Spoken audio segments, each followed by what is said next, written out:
We're going in the film room for this week's play breakdown presented by Microsoft. And we're going to start with D'Ernest Johnson's 10-yard touchdown run into the dog pound. As you see the Browns with trips to the left and D'Ernest Johnson on the right hip of Baker Mayfield. And Joe, this play very similar to one we used to score touchdowns against the Steelers in that wild card game. Then it was Kareem Hunt, but you kind of get that action, moving it to the left. Oh, and Baker Mayfield saying, am I going to give it? Am I going to give it? Well, the answer is yes. And then D'Ernest does the rest, putting that foot in the ground and getting into the end zone.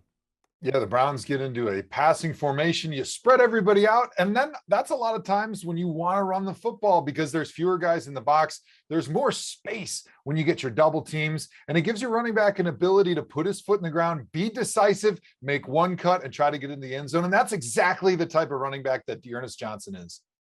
And now you'll notice Jarvis Landry going in motion and the effect that has on the defense, because these are the run defenders, Devin Bush and Joe Schobert. Now they are on the right side of the formation. This corner is going to go back out to be in line with Harrison Bryant. And so you actually have some room to the left, and it's going to come in to be key because when this play gets going, it's Devin Bush here that I circle number 55, who's going to over pursue because he has farther to run. That lets D'Ernest stop. And as they say in Top Gun, they fly right by. And D'Ernest right into the end zone. You love to see that. Now, I will say, he had said all week, Hoff, that he'd worked on a new touchdown celebration where he's going to be like reeling in the fish from his days on the boat. But D'Ernest just acted like he'd been there before and handed the ball off. No big deal. He got a little excited. You know, you'd like to see him play it cool, get into the end zone, reel in the fish like he is back in Key West on the commercial fishing boat. But my man's just real excited to get in the end zone, and you can't blame him for that. That's right. Sometimes the best laid plans go awry, and that happened certainly in a big way for the Steelers on this fake field goal attempt late in the first half. And when we watched this, I remember being on the sideline, and as soon as I saw this initial motion from the Steelers, I said, something is going on. And I imagine if I thought that, as you see him come right across the formation here, if I thought that, I'm pretty sure the Browns thought that as well. And as you'll see as this play unfolds off, they didn't fool anybody. Two guys in routes and already four Browns just waiting for it.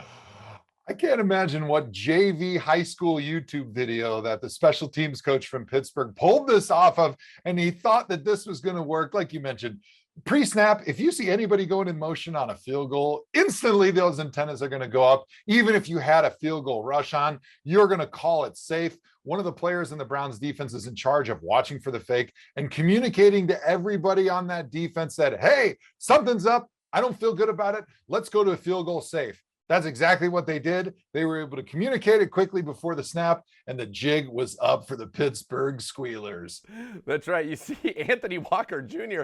sees the motion. He's jumping up in the air. He's waving his hands. He's screaming. He's, everybody get ready. Here it comes. And we're going to get from the backside now all the way the coverage, the fourth man coming into coverage there, and they've got nowhere to go. And unfortunately, this one does not end well for the kicker either. Oh, Jordan Elliott. It was ruled to be clean. And that would unfortunately end the kicker's day. No touchdown for the Steelers. Yeah, those are tough odds. If Joe Montana's got the ball back there and he's got Jerry Rice in the flat, but as you can see, this was just poorly designed. Excellent job by the Browns, recognizing, communicating what they're seeing, and getting into that field goal safe mode.